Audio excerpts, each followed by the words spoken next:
Welcome to this episode of the State of the Black Man's Mental Health.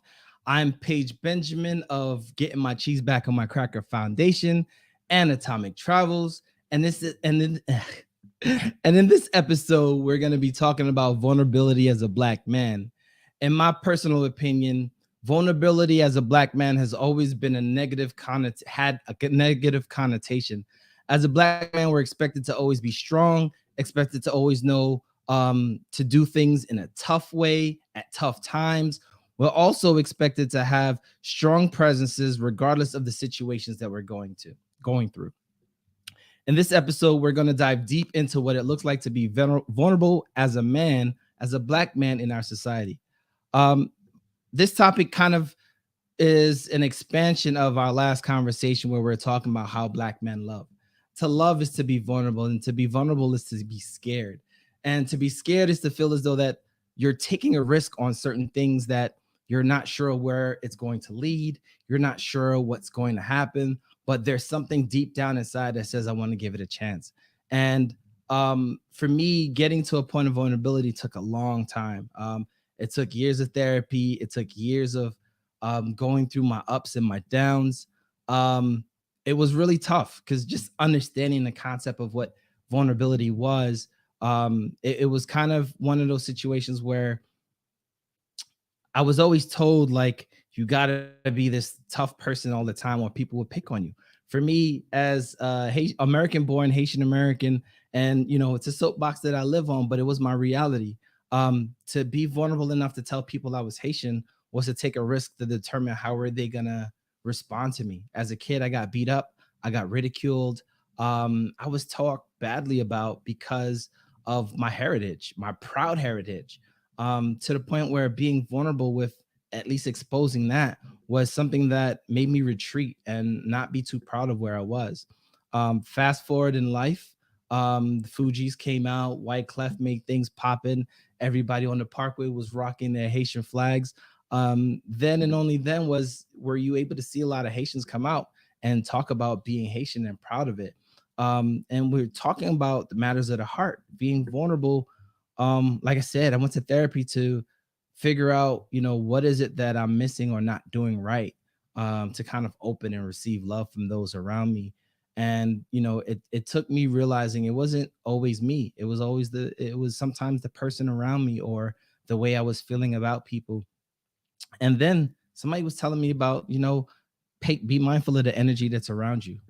Sometimes there might be negative energies around you that are propelling you from them that weren't allow you to kind of open yourself up even deeper. Luckily, I opened myself wide open to my wife, Miss Jacqueline Benjamin, who had me smitten. She may not see it that way, but I was in love. I told her, look, at the end of the day, this is what I want to do. This is where I want to go. And I was a lucky man this year that she said I do. So I will always want to say thank you, sweetheart. You made this little tough exterior looking person feel a little gushy sometimes. But with that being said, I want to bring on my brother from the other side of the pond. Now, when I tell you guys this show is about black men from around the world, I really mean it. And this young man decided to come back. We got brother Augustine, who felt impelled to come back and, talk his talk. Oh man, come on, bro. Don't blush now. You know what? Go ahead and blush all you want. Blush, brother. Go ahead, good brother. Tell the people who you are, what you do. Yeah, absolutely. I really appreciate the kind words. And yeah, I'm Augustine. I live on the other side of the pond. So I'm currently calling in from the Netherlands. And I am a connector. We just established that I love connecting people. I think cool people should be doing things with other cool people, and especially underrepresented voices who don't have that chance to be able to get those connections. That's what I like to do. I like to bridge that gap, and I like to empower people to share their passions through storytelling. So doing those two things bring a smile to my face, and that's the reason why I wake up every day. So that's a little bit about me. Awesome. Now I'm gonna bring a Florida native. He might have his gold fronts. He might not have his gold fronts. I don't know. Sometimes it's Florida. They have hurricane parties and don't respect COVID. I'm just joking, Florida. Don't come beat me up. So we're gonna have brother Montreal jump on and Montreal, tell them who you are and what you do.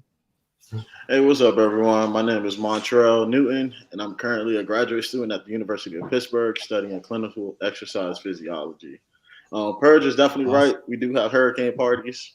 My fronts are in my room, didn't wear them. I felt like, more professional setting. But yeah, we don't respect hurricanes, only level hurricanes 4 or higher. Anything Okay. else, we partying. But Okay. yeah, Okay. Awesome, awesome, currently, and we gonna bring on a black man, a young black man currently in college. Listen, we trying to tap all the brothers to kind of give their insight on where they are mentally with the world. And this young man is part of an amazing group called the Black Men's Collective down in Pittsburgh, and he's really trying to do some things to change the narrative around how black men are seen, how black men work together, and not just in their individual silos. So I'm gonna bring Brother Gerald to jump on the screen. Brother Gerald, talk your talk, brother. Tell us who you are, where you from, and what you do. Rep your state, brother. What's good, everybody? My name is Gerald Caraway. I'm from Houston, Texas, specifically Spring, Texas. So shout out Texas, Texas boys. Um, I'm studying chemical engineering at the University of Pittsburgh. Technically, I'm a senior, but I have an extra semester with internships, co-ops, all that jazz. So um, that's a little bit about me. I'm a Texas boy studying chemical engineering in Pittsburgh. So yeah. Okay, so I want to tap into this real quick before we go in. Please don't forget to subscribe, like, leave a comment, let us know what you think about this episode and what future episodes you guys would like to see from the brothers. Also, don't hesitate to drop in some questions in the comments so we can kind of ask the brothers here on stage what they want to do. Brother Gerald and Brother Montrell, could y'all talk more about the Black Men's Collective you guys got going on in Pittsburgh? so the Black Men's Collective is an organization at the University of Pittsburgh where it's specifically geared to Black undergraduates and graduate students at the University of Pittsburgh. Just really giving us a space to, talk, give us a space to, help each other out as Black men because, it's only 4% of Black people that attend the University of Pittsburgh, and about 2.5 of that is Black men. So we're Mm. already at a small number. So for us to be more unified and together, we decided to come up with the Black Men's Collective to kind of give us that space whenever we need help, whenever we need assistance in anything. And that's kind of a quick spill about the Black Men's Collective. Awesome, awesome, amazing, amazing. And as I stated earlier, right? There's a common misconception that black men or men in general, and their vulnerability shows no emotions or is often seen as weak. Men are taught to show no emotions, so when emotions arise, we often don't know how to deal with those emotions. In this episode, we want to explore a little deeper into the importance of learning about vulnerability and how the negative stereotypes of vulnerability impacts us mentally, right? And so, what does vulnerability look like or feel like to you all? And in no particular order. So just feel free to go out and answer it. Augustine, since you're Yeah. unmuted, might as well go. Yeah, I think vulnerability is yeah, I mean it's just feeling it's being in a space where you feel like you can really open up and share the things that are on your mind or in your heart, in a space where you don't feel like you're going to get judged or you're going to get ridiculed or made fun of, or people are going to push back on the ideas that you have. Um, it's a risk. It is a risk for people to be vulnerable, and I feel like it's a organic process, right? So if I start by being vulnerable, I'm opening the floodgates, and I'm opening the space for that other person to be vulnerable to me as well. And by that nature, we've already sort of like had a contractual, we have like a contract that, hey, this is okay for you to to share what you're feeling and what's going on in your head, and from there you can just be able to be yourself. And it takes a lot, because by the time that person gets to where they are to be vulnerable with you. They've gone through a lot of trauma. They've gone through a lot of hardship. They've gone through a million and one different scenarios. So just having that space where you can just be yourself, not get judged, and just share what is in your mind and in your heart, because they're connected, right? So one cannot live without the other, and they should be in sync. It's so important, and that's what vulnerability looks like and feels like for me. Okay, and I want to go to Montreal before we go to Gerald, right? Montreal, you're recently kind of you're shortly removed from the college experience, right? And as a black man going into, and you're from Florida, you're probably raised in a predominantly African American community, going to a PWI like Pittsburgh. You already mentioned some of the stats earlier. What did vulnerability look like for you going into, like, as a student at the University of Pittsburgh? Well, the biggest step was leaving Miami to go to a whole different state. Um, when it was time to decide to go to choose the university I wanted to go to, I felt like my mom and dad prepared me enough to kind of like flourish on my own. So being in a space like Pitt, it was very scary at first. It definitely was scary at first because I didn't know nobody up here. Did not know a single soul. And then as soon as my mom and dad put the last things inside my closet and they gave me that last hug and kiss goodbye, it was just me. It really was just me, and just really just being out there, being open, saying hi to everyone, saying hi, saying how you doing, just really putting it, like Augustine said, putting yourself out there so people can be able to open up as well. That's what really helped me at the University of Pittsburgh. It's just, hi, how you doing? My name is Montreal. Where you're from? What's your major? Just those three small questions can turn into a big dialogue, and then you go from just saying hi to each other, then, oh, what you doing on Saturday? Do you want to go get lunch? Oh, do you want to go to the Pitt football game together? Or you want to go study at the library? Just those small steps helped out to make something bigger. And so if we fast forward now, you've transitioned out of the college environment into more of a grad school experience. Um, is that dynamic shift any different, or it's kind of like starting all over again? For me, it's definitely starting over. So for me personally, I'm a first gen grad student. So I really don't have anybody to lean on. Well, as far as like my intermediate family to lean on about graduate school. So I'm talking to my advisors. I'm letting them know like, hey, this is my first year as a graduate student. I'm the first one ever in my family to do this. What are the steps needed for me to be successful in this field and to like survive grad school in a sense? So definitely it's kind of like the same like start over, starting from scratch in a sense. Okay. And Gerald, what's your perspective? Yeah, so picking back off of what Montrell was talking about, like leaving the home and moving states away, coming from Texas, like at first that's something I wanted to do. I guess have a different experience and I guess live differently than I guess the 20-mile radius that I've always lived within. So when I moved up here, similar to Montrell, I was kind of didn't know anybody, closed off, wanted to just go back with my parents. Like I was thinking, I was like, all right, when is the next break? Because I need to get back home. Like this isn't for me. But yeah, opening up, I was really closed off in the beginning. Like I kind of just hung out on my floor and hung out in my room and played video games until NSBE, National Society of Black Engineers, they reached out to me and they were like, hey, we're having this event, come out, get to know different members, this, that, and the third.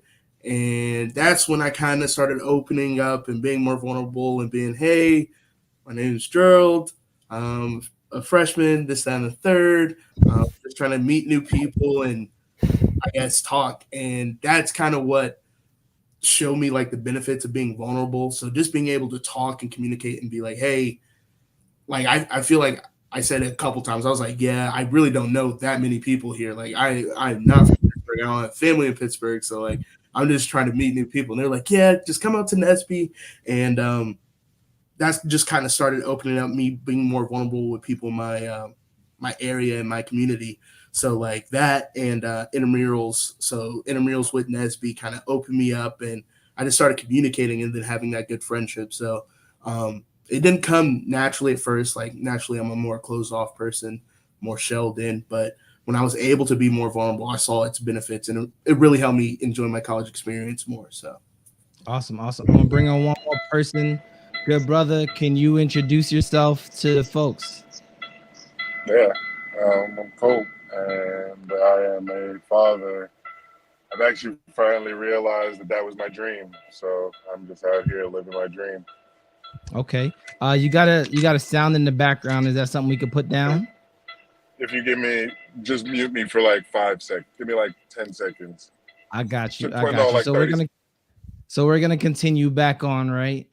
So now you guys mentioned what it was like transitioning, right? Like what was the feeling like, right? And Augustine, you probably had one of the most vulnerable experiences, right?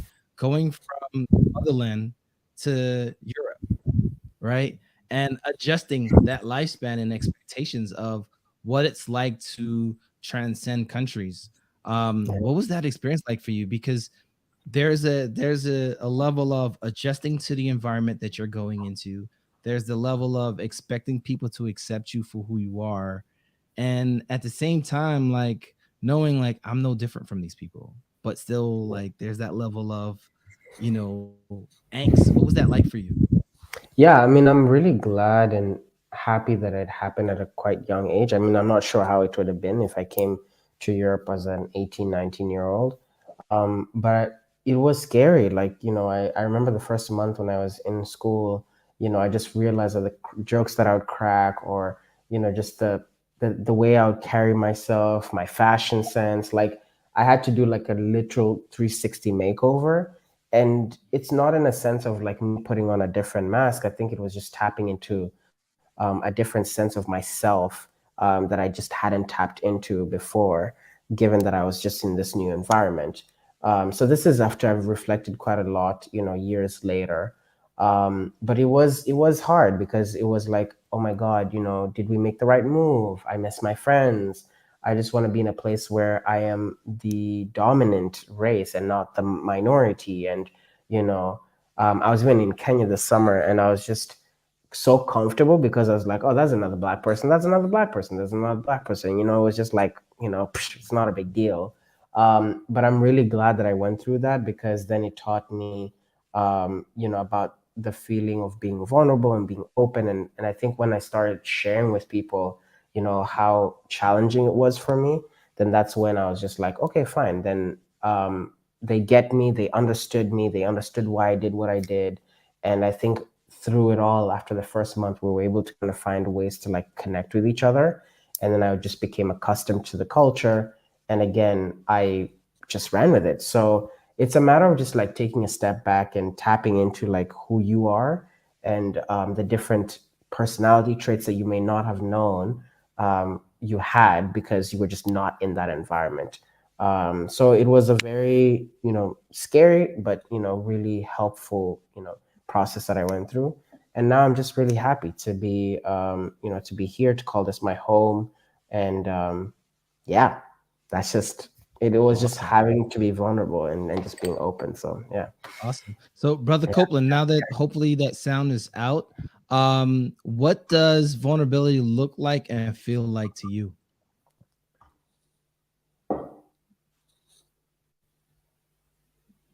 You're still muted, brother.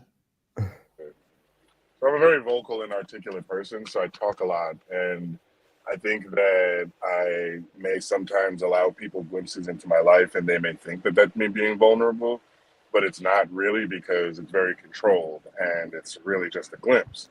But for me, vulnerability is not even so much about transparency and knowing what I'm going through, because I've developed this really strong sense of worth. And so for me, the vulnerability is really more so like a cell being semi permeable and allowing people to be close to me. Because so I'm going through a little bit of a rough phase. And this is why I've come to this realization.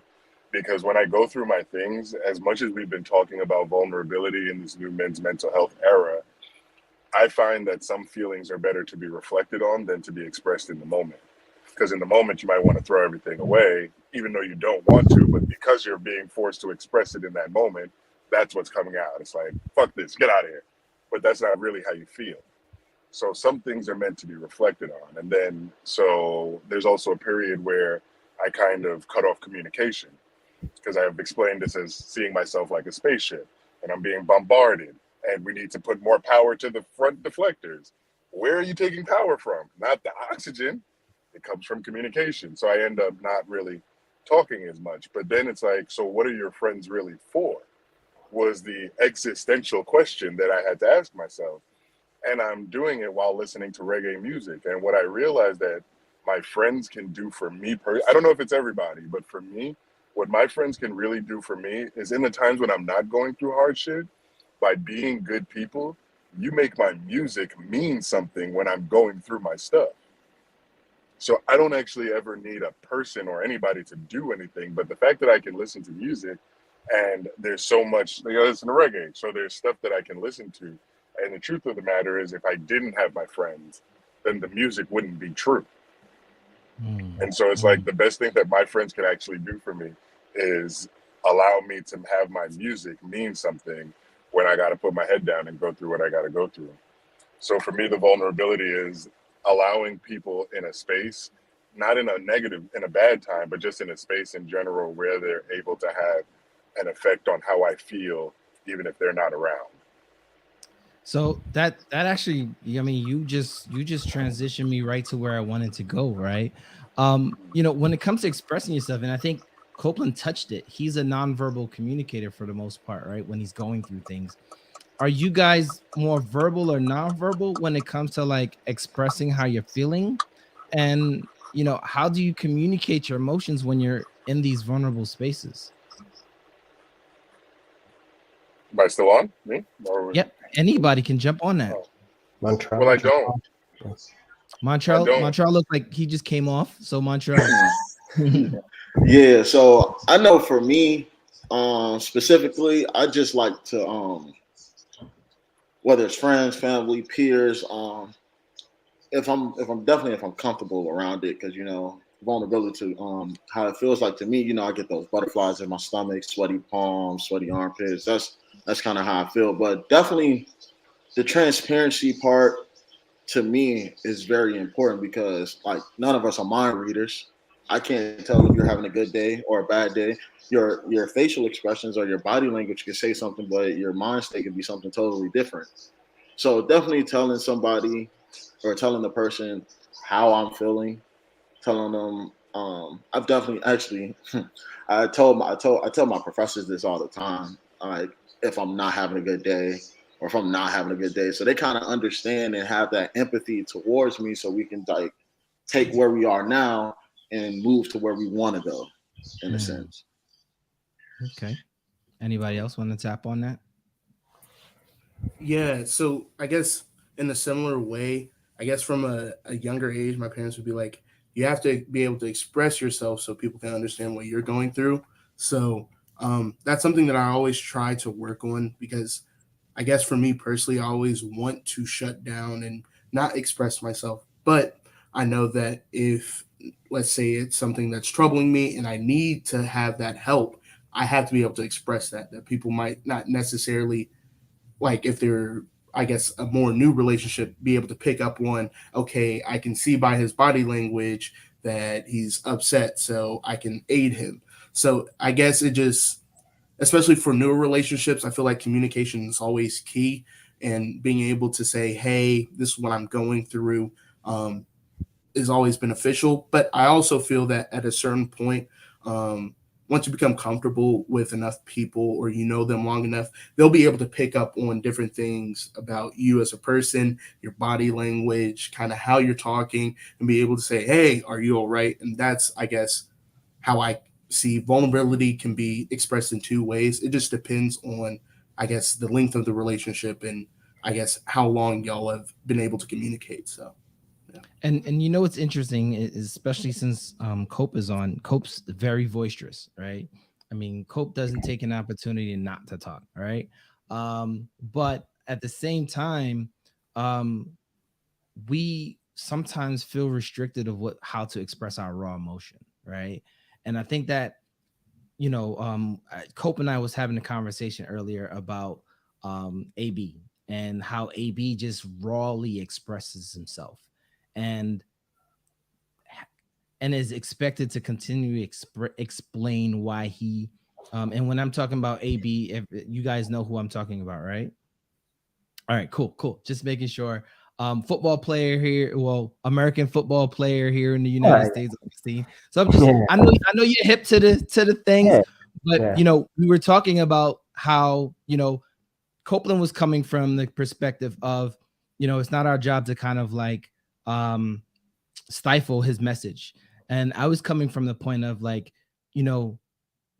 we should be mindful of the messages we put out, right? Because the messages we put out automatically causes people to create a preconceived notion of us, right? And our battle in that conversation, and Copeland, you can unmute yourself. Our battle in that conversation was, do we let AB continue to like just express himself as is, or do we allow him to express himself with kind of a controlled narrative? Because at the end of the day, if we don't control the narrative, somebody else is always going to run off with it. So, to that point, do we feel like we constantly have to block our raw expression when it comes to like dealing with other people? Yes, every single time, all the time, no matter who it is. Well, so like, and let's not even make it into the bad thing, because it's not. There's one of my mentors was explaining to me, because you have a lot of people who like to play cool, but they're not really being cool. But he was saying that back in the day, the reason why that person who you look to was cool was not because they were a cool person. It's because they're uber prepared. So if you have a really skilled warrior and war is coming, everybody's running, but he's calmly got his hand on the hilt of his sword and ready to go to work. And that's the level of cool that a lot of people try to emulate, but not everybody has that. And at the end of the day, I think that that's wildly unfair when you really think about how serious it is for us to expect that of people who are just now getting a platform. Like, regardless of how much money they have, Black men are just now getting spaces where they're able to talk. And I can recognize in certain talks that certain people aren't used to articulating what they feel all the time. And the narrative people who want to create a narrative are out there trying to trip them up. So it's like they're making them say one thing to try and contradict another thing, when in reality, big picture, the two things could possibly be the same. They could actually exist together. Like Kanye West could be crazy, like white women, and still fight for Black people. But in the narrative space, we can't have that. And I'm not saying that he is. I'm just throwing something out there. And so for me, it's like, we are so worried about the narrative, and the narrative is so crippling to the average Black person because we fight so many narratives every day, going for work and stuff like that. But then what happens when you become a millionaire? What happens when survival is no longer your every thought? And how many of us actually even know what that feels like, to know how fed up you would have been with following a narrative to now you're here with FU money, you're going to FU a couple of people.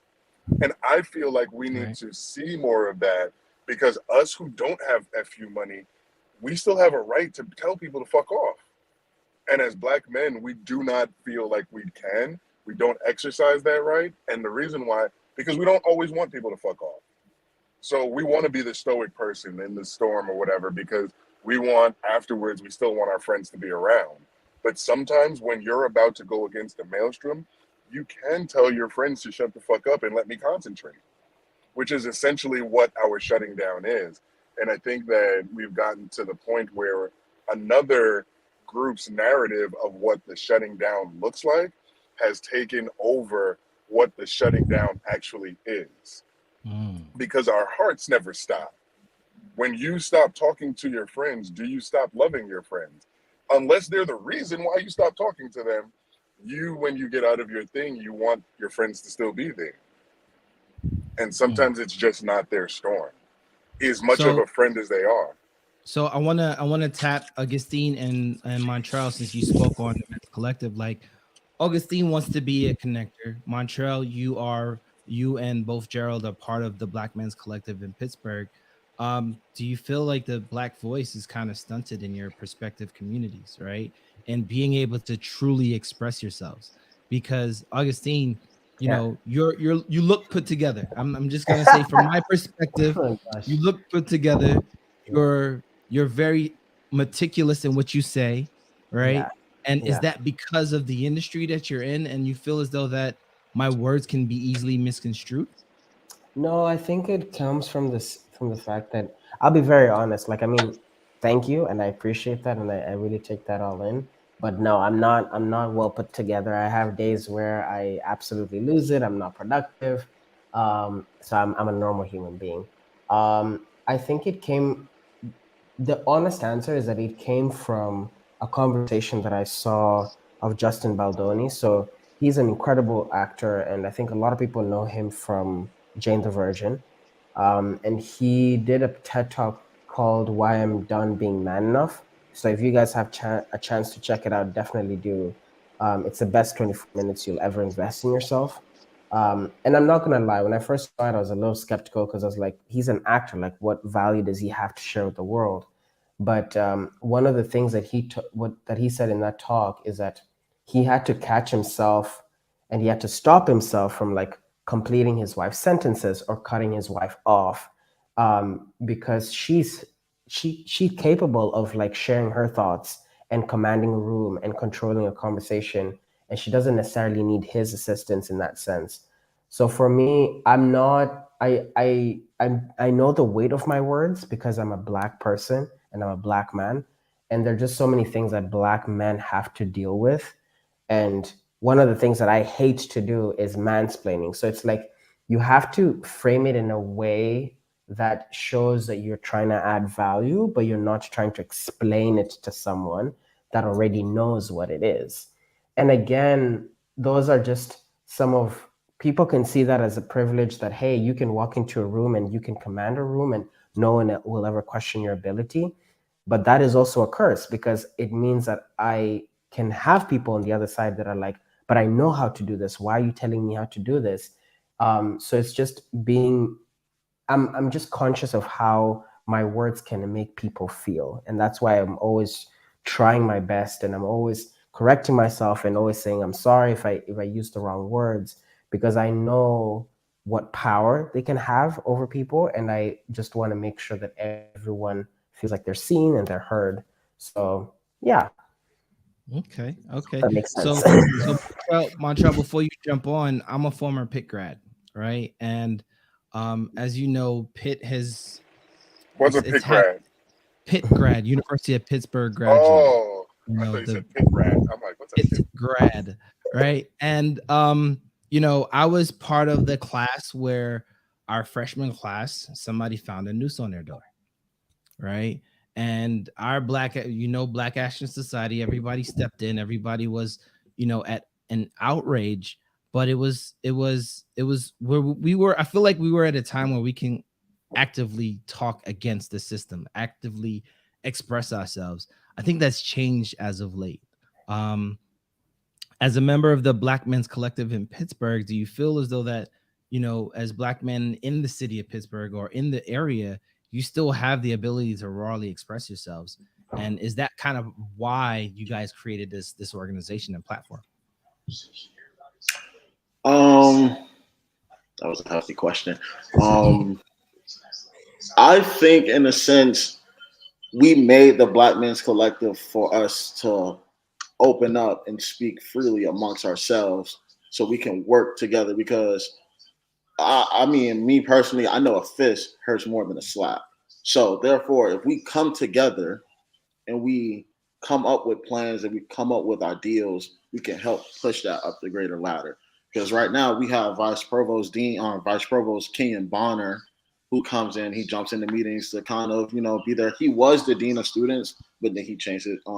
He got a new position as a vice provost, and he time to time steps in and comes to some of our meetings and just hears us, just listen to us as a Black man, see what troubles that we're going through. And then also a part of the NPHC as well. We just use those platforms because even though we're small, we're still big on campus. We're not as big as we want to be, but we can still try to move those mountains as much as the best way possible. So, Okay. in a sense, I That guess that that's answered how. that answered the question. Now, Gerald, let me ask you a question real quick. And anybody else can jump on this. How does not being able to express yourself impact your mental health? Um, I'm trying to put into words how it makes you feel. I guess it's like feels like you're just trapped and you can't get out. I guess of that box or that cage that you want to be able to, I guess, be free. It feels like it's just like it's like a big weight on your shoulder of like you wanting it to be released and it's not. And I feel like that's kind of the best I can explain it. It feels like it's just an entrapment, and you're trying your best to get out of it, and it is all, with like nothing you can do can get you out of that situation except being, I guess, being able to express yourself. But when you're not, it's like your mind just starts racing at 1,000 miles per hour. You can't get out what you want to say. You don't feel like yourself, which is it's an awful feeling. So it's like you're not calibrated right, and that's kind of the worst feeling. So like when you're able to get that weight off your shoulders and you're able to be free of that cage, it's a great feeling. So I guess that's kind of how I feel when I'm not able to express myself or get my point across or show my true emotions. It just feels like I'm locked in or I'm not free, which is it's just a awful feeling, I guess. Yeah. Okay. Anybody else can jump on that? Yeah, I want to jump on that because that was amazing. And what I really understand about this men's mental health thing is that what you just expressed is what so many people feel but can't articulate. And they don't even know that they have the right to go down the path of that level of articulation because it starts at men can cry. And so the answer to that is no. So we can't even go to the part, well, not even can men cry, can men feel? Like, I think that there's a question around can men feel? So where you are is like in the town. Like we're at, most of people are at the fork in the road and they choose the man up lane. And I just want to like, I want to commend you.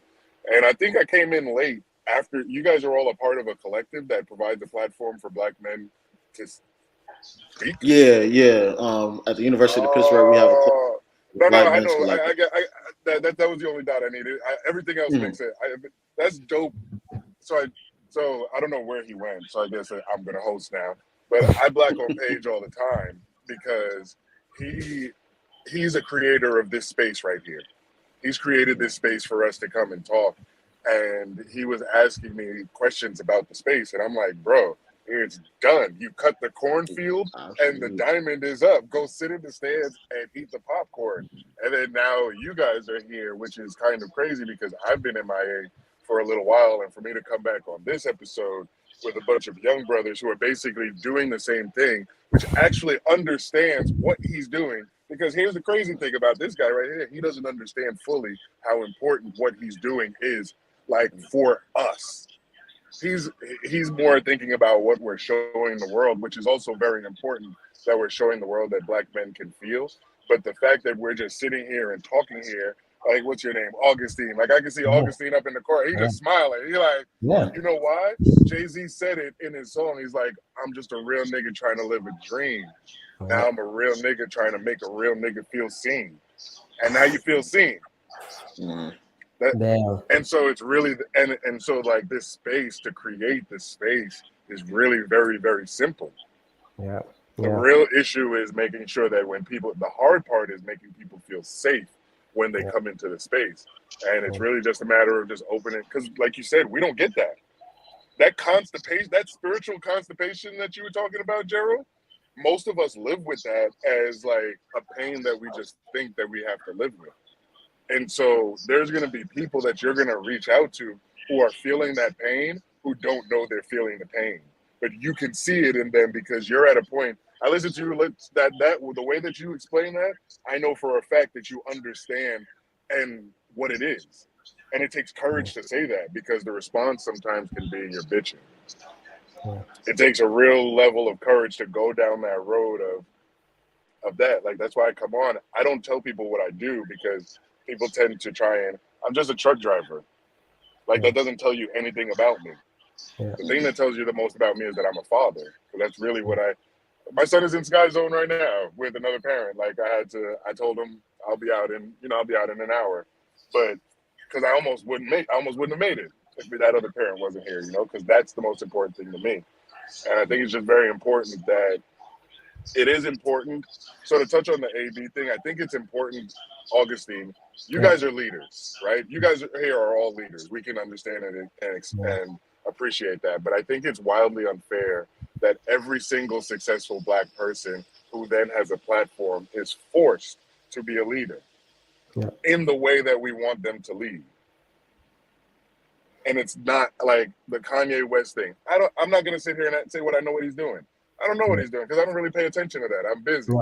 But what I do know is that canceling and not listening doesn't help. Hearing snippets and then making full-blown judgments doesn't help. And so my only stance is that he deserves the right to say whatever he created the platform. If you want to say some stuff, create a platform and go talk. I think that when Black men take autonomy for themselves, you look at men like LeVar Ball, LeBron James, any Black man that takes Antonio Brown, because I just heard him. He was like, yeah, the guy told me get out of here, so I left. Like, when we do that, we get vilified. There's always somebody that wants to control us. Like, I'm pretty sure you could identify a few people that, want to control y'all right now, because as I can see, you're powerful Black men. You've got at least 5. You may only know 2, but you got at least 5 that's like, yo, if I could just contract that talent right there, you know what I mean? Really, I know how to use this nigga. He ain't even using his body right. I know how to use it. And it's, but yeah, I don't want to. I'm supposed to just be a guest today, so. No. It makes sense. It makes so much sense, because I think then it relates back to his question, like, how does that feel when we cannot be able to express ourselves? Then we cannot share who we really are, and we cannot.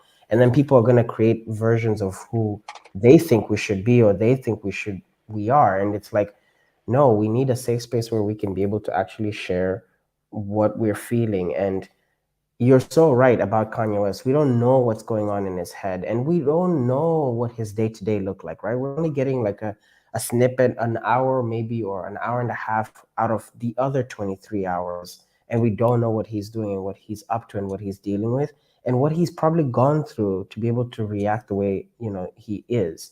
I think the biggest thing that people should really consider is just approach someone with empathy. So for me, when I meet a Black person, or if I meet a person who's angry, who's reacting in a certain way, my immediate response is not to like push back on that, but to be like, hey, I saw you reacted this and this and this way. Do you want to talk about it?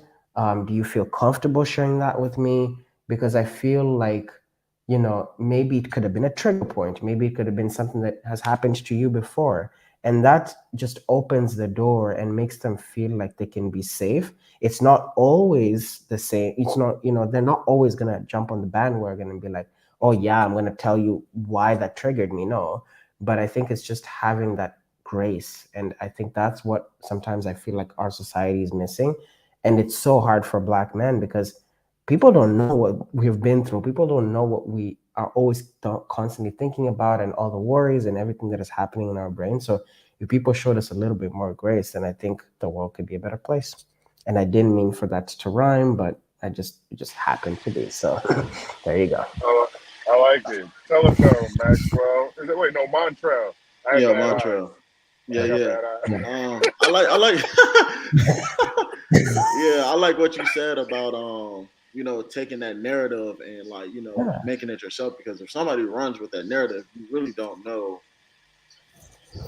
what's going to be on the other side. And then also I like what you said about that when we get Black people with money in those leadership positions, we want everybody to be that one leader, but everybody's not built the same. And I feel like that authenticity is what makes somebody a leader. Something has to stand out for you to be strong enough and help guide people in a way.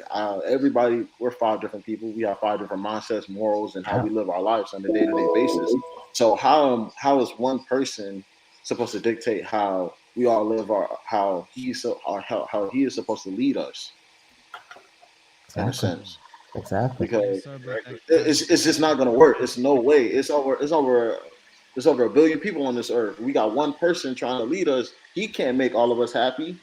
Gerald might like peanut butter and jelly. You might like mac and cheese. He can't choose. He can't say everybody eat peanut butter and jelly because somebody's gonna be like, "No, I want ham and cheese, bro. I don't want that." So It's sorry about always that, gonna be guys. I that. had some technical difficulties here. My So camera's just gonna I have to assume be the off for host now. position. I appreciate it. I appreciate it. So we're gonna move on to the next segment of this conversation, right? Typically men, especially black men, are taught to that showing emotions is weak. The root issue runs very deep. In this portion of the conversation, we want to discuss the foundation of black man's inability to be vulnerable. Um, what and who you've experienced in your life that made you feel like being emotional was something you couldn't do. Anybody can jump on that. I'm gonna say this real quick. I fell. I fell as a baby, and when I looked to cry, they were like, "Boy, big boys don't cry," and that stuck with me because the electrons were just forming in my brain, and other people mimic the same. I'm sorry. Other people mimic the same sentiment and the same concept of strength being the ability to never cry in the face of pain. And so I just kept trying. I worked on that because Hmm. that was what was said to be strength. So I actually worked my way to developing to where I don't tell people how I feel about anything unless, I want Anybody them to else? know. Like, it's hard. I know for This me is specifically playing football. Everybody knows that football is a gladiator sport. You got people 200, 100 plus pounds running 20 miles an hour, full speed, trying to knock the other person down. And just in that space, you actually see a lot of don't show emotions. Don't bend down and put your hands on your knees. That's showing the defense that you're tired. Or if you're hurt, play through while you're hurt. Or if you're injured, there's a difference between being hurt and being injured. Like that's something that my coach told me that stuck through. Like uh, hurt you can play through, injury you can't. And even though that's something like doing like in a physical aspect, it definitely does take a mental toll on you because you kind of have to block off.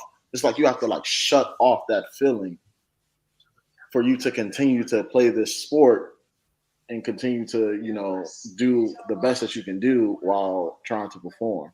So definitely like playing football, that definitely kind of shut off emotions because you don't want to be vulnerable. Like that's playing football. You really don't want to be vulnerable because it exposes you to the opposing team, and they will they will go against you to beat you and your team. hmm. Augustine. I mean, coming from where you come from, Yeah. um, was that was that a thing, or it's more now of days a thing? No, I was just going through my head about like which one do I choose to tell you because it was definitely a thing back in the day, and I think, yeah, I mean, I think everyone here, got whooped when they were growing up, and I think at one point, like I remember my dad was whooping me, and he was just like, "Yeah, don't cry, don't feel anything, and it was just like a moment of disassociation because I was like, how the hell am I not meant to cry? You're literally physically hurting me, like." It just didn't make any sense to me, and I know there's just so much work that is ahead of me, that is cut out of me for me to like really get to a place where I can fully forgive and heal. But that was just a moment where I was just like, oh my god, I do not want to do this, and I do not want to ever take my kids through this or ever encourage this amongst my friend group or the people around me. And yeah, it's just something that I never want to relive, and I never wish that anyone goes through it, um, because that's just how. I mean, that's just how we. If we don't talk about these things and we don't deal with these things, then we are running the risk of creating men who are not emotionally smart and emotionally capable of sharing their feelings, and that's not doing a service to the world. So that's my earliest memory I could share with you guys. And it's I mean, you're not alone, right? For those old enough to understand the concept of spoiled the child, was it spare the rod, spoil the child. Yes, That that's literally what was he said. that was it was it was said probably in your native language, and you Uh, were like, what does that mean? yeah, Right? yeah, And yeah, I think, if you raised by anyone from the diaspora, yeah, you know, a butt whooping, an ass whooping, a switch, a belt, a spoon. yeah, Like, for me, I grew up with all, so you would think like you're the most emotional person in the room. Nah, that's not the case, right? Um, I was raised by a woman who left her country to make a better opportunity for herself and her children. Um, she was raised in that lifestyle, right? In a sense of like, you're the parent, to punish is to beat. And to beat is to create that level of fear. And when you're when you were saying that, it was one of those things where it's like, you're beating me, yet you're telling me not to cry, not to feel yeah, emotional, not to, yeah. and it's like, what are you creating here? You know what I mean? Um, Literally. and for me, it was one of those things where it's like, I think for me, my earliest expressions of like hiding my fears or my emotions was like, I was the youngest of 4 or 5 kids, right? So I'm trying not to get my butt whooped, because if they saw me crying about anything, if they saw any weakness in me, and now mind you, y'all would think growing up with older brothers would be worse. No, growing up with women, they're always trying, and they were, and when I say they, my siblings, trying to keep me tough, right? Because the biggest thing they didn't want to do is make me out to be this like soft individual. And life probably would have been easier if I was a lot more in tune with my softness. You know what I mean? You wouldn't have to shut people down as much. You wouldn't have to be so, as people would say, cold. But it's we, not to take away from the musician, but like we had some ice boxes in our heart, right? We had to be kind of, to Montreal's point, take a licking and keep moving. Um, and so for me, I think it was experienced through my like my influential years of a child. Like, yo, you don't go out here crying in front of people. Like, what does that look like? But I want to tap into to cope. You're raising a young man, and your biggest objective is to make sure that he's the best young man he can be, and he's 10 times better a man than you are. How do you kind of shield him from, and not necessarily shield is the right word, how do you kind of keep him grounded in the sense of showing him that like emotions is not a bad thing to express, especially considering the story we talked about earlier this weekend? Well, here's the funny thing about it. It's easy. He's a baby. Mm. He doesn't have the traumas like to go through like if I was to be dealing with anyone, somebody our age. So it's really easy for me. And the hard part about it is me. Like I have to check myself at times because I have emotions about things, but then I have to realize like it's okay. Like when we're learning something and he only gets half of it, but then he starts to get frustrated. I know what that feels like. And so I have to check myself and make sure that I don't be like, no, we're going to get through this. Because at the end of the day, we don't have to get through this right now. Now it's uncomfortable. And nobody learns well in discomfort until you take the discomfort to a point of extreme and that's unnecessary. So we can stop. And I like what I realized about especially black men And him, as a growing black man, there's nowhere else that he's going to have an environment that is going to, I'm sorry, I keep forgetting to turn this off. There's nowhere else that he's going to have an environment that is completely safe for him to express himself well or poorly without consequence if I don't create it. And I can always train him later. Like, I have martial arts trainers throughout the wazoo. I can get him tough later once he knows how to feel about situations. And I think that the emotional sobriety will allow him to wield his toughness instead of making toughness a lifestyle, which was what I ended up making the mistake of doing. Okay. Now let me ask this follow-up question to all of you. Is emotional and vulnerable, are, as a man, do you feel like being emotional and vulnerable as a synonymous concept, or it can be a synonymous concept?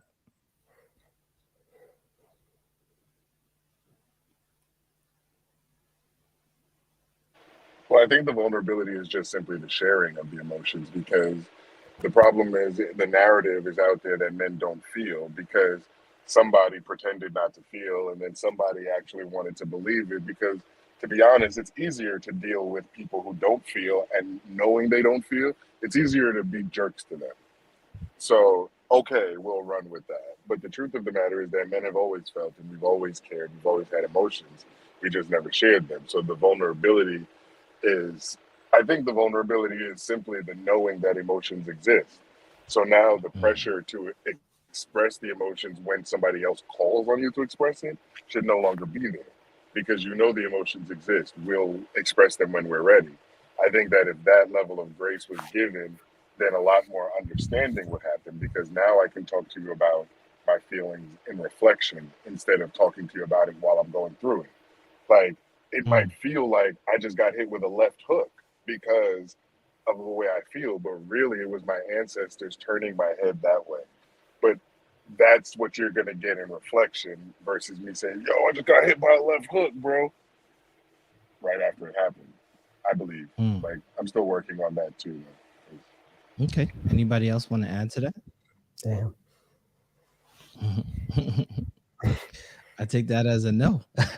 No, So I was thinking maybe we could go ahead. touch Go base ahead, with Augustine. Gerald. No, for Oh yeah, Gerald. I Gerald. don't know if you have any You wanna thoughts. I haven't heard you. tap into that?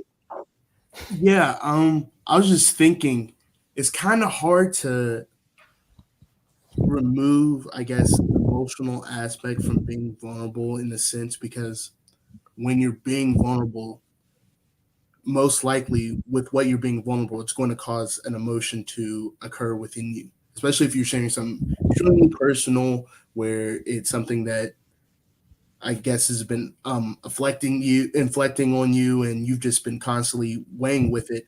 It's going to arise an emotion when you're being vulnerable with it.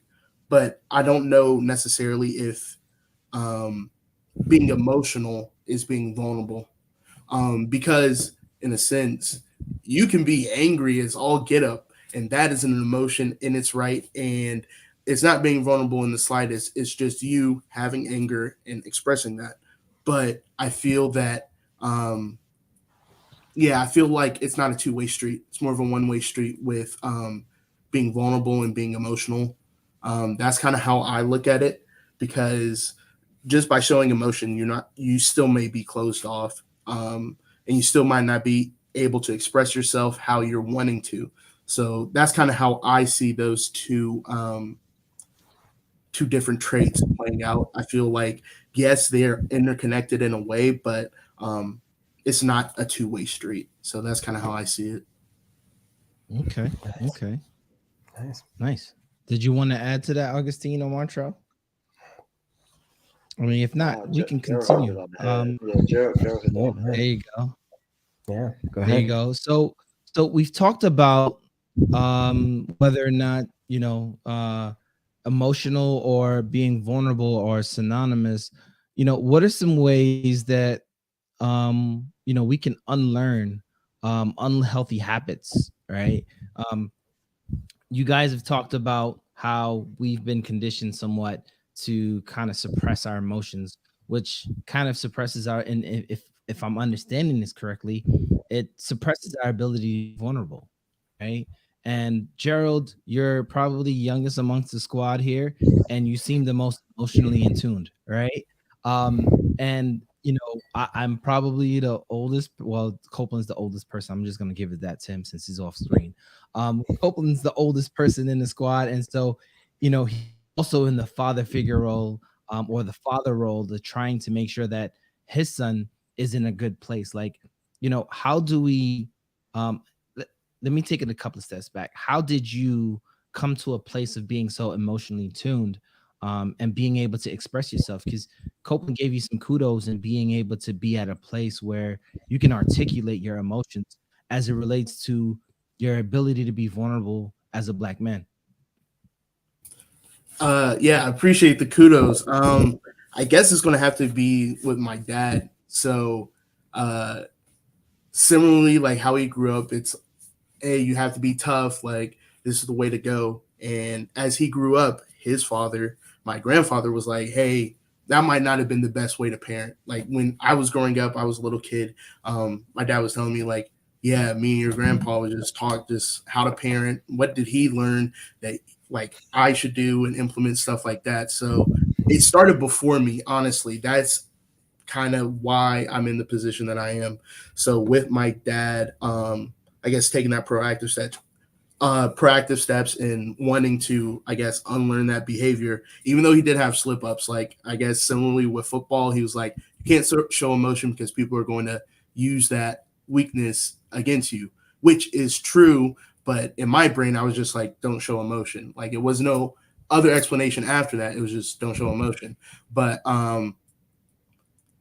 even with the slip ups, he was instilling in me, hey, you're going to have to be able to express yourself because that's important. Because if you have stuff built up, that stuff can lead to just a variety of things that you don't want to have to conquer later on. So just being able to communicate effectively at a younger age kind of was instilled in me. But that was because past generations didn't go through the same things I did and saw that a change was needed. So generation by generation change occurs. So it's not like an overnight process, and it's something that like each generation it gets better. So Yeah.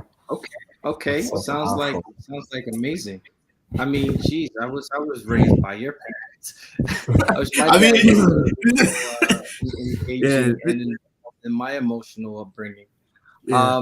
So yeah, Yeah. so this has been, and once again, Augustine and Montreal, do y'all want to tap in on that? Yeah, I'm gonna yeah, tap. I I'm gonna would. tap once you guys are done. Yeah, I would like to. Kind of like Gerald.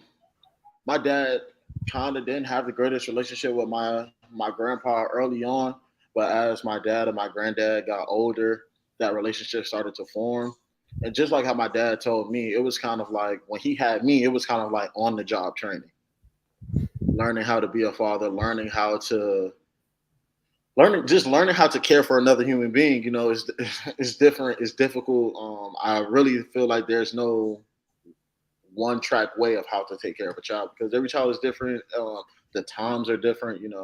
Growing up from the 90s to the early 2010s is drastically changing. And, as we continue to get older and as, the world continues to grow, it will forever change. But I feel like you just really take the things that you like. It's like you have a strainer. You need to take the things that you like and take away the stuff that you didn't or you felt like wasn't effective. And I feel like to unlearn the unhealthy habits that we have, first things first, we have to recognize what the problem is. We have to understand the problem because if we don't understand the problem, we might be looking left, but the problem is on the right side. And that just sets us back if we don't know the problem. And then after that, we need to understand what steps we need to take to get rid of that problem. You know what I mean? It's like cutting the weeds from a plant. You gotta figure out what the problem is and let's dissect it. It might and and then last but not least, you have to understand it's not an overnight process. Rome wasn't built in a day. Nothing was built in a day, and you have to understand and keep reminding yourself that like this takes time. I feel like time heals everything in a sense. So really taking the time, moving it, taking it day by day will really help us and move into the right direction we need to go in for Black men for vulnerability.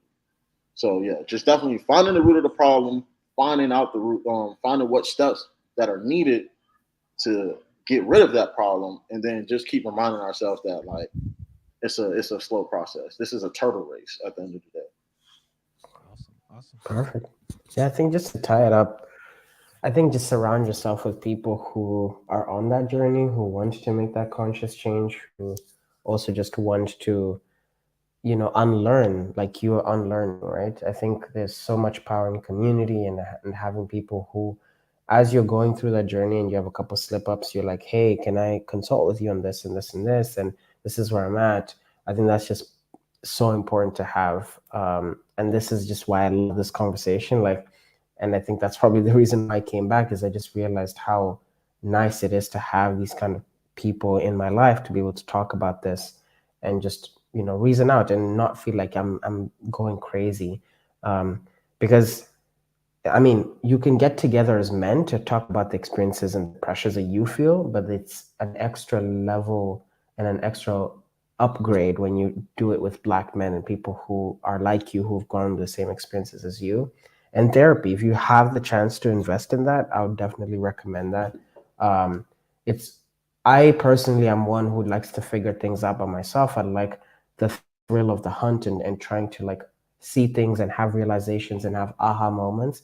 But just having someone hold up a mirror to you and really question why you've been doing something the way you've been doing it your whole life is so important in just being able to unlearn that. So that's just how I would wrap it up. Awesome. Awesome. And to wrap this up in general, where do we go from here? How do we continue this conversation around vulnerability within amongst Black men? And Montreal, I'm not sure if this is the time to talk about it. How next month we're gonna be live from the University of Pittsburgh. But Ooh, I think watch that's it. one way to start it, right? Montreal wants to he reached out to me to kind of, hey, I want to have this conversation at the University of Pittsburgh. What are your thoughts? And I was like, yo, let's go. I want to support the brothers. So Montreal, in your opinion, whether it be vulnerability or just being a Black man in a PWI or predominantly white institution, how do we continue this conversation in your opinion? I feel like just continually just giving the space. I feel like Purge, you're doing a great job having this podcast and just giving us the space. Cope said that a little bit earlier when you wasn't on, but you know, giving us the space. That's the first part, because if we don't have the space, where do we go? I feel like we don't have a space. We're just going to internalize it, and it's just going to keep building, and then sooner or later, it's going to pop open like a soda can after shaking up. So Mm. definitely giving us a space, and then I say having it like a democracy, like give out some topics and see which one really shines a light to the most people in the room, because some people it might be vulnerability, some people it might be like I remember, I think like a month or two ago you did like what is manhood or something like that, and then in the future something else can be like toxic masculinity, like how do we work, and it's all about finding the problem. I mean, definitely the Black Mhm. mental health, it's a wide spectrum, and now we just have to continue to dive deep, in my opinion. Awesome. Awesome. Gerald? Yeah, so just piggyback off what Montrell said, like having that space to be able to express oneself is always beneficial, and that's what's going to cause change. So having that space and then having it be visible, so having people be able to tune in and be able to hear what other people are going through and say, oh, that's a similar experience to how I'm feeling or what I'm experiencing, and not having to internalize it just by yourself and think, oh, I'm the only one experiencing this. Is this normal? Or I guess having that space, you can see that, hey, it is normal, and this is how other people work through it. It might work for me, it might not, but you can try different things out and I guess figure out what works for you.